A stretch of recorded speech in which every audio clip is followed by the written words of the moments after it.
To find and use a live transcribe feature on Samsung Galaxy S26, first we need to open Settings.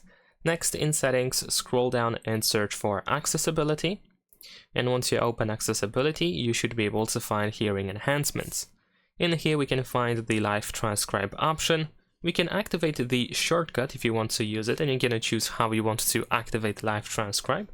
You can also add a button to the quick settings panel, which is quite convenient, which should be added pretty much immediately in here. So you can use that button from now on, but also we can open the live transcribe option in this menu. We need to grant the permission for the app to use the microphone, and as you can see, whatever we say out loud, it is going to be converted into this text.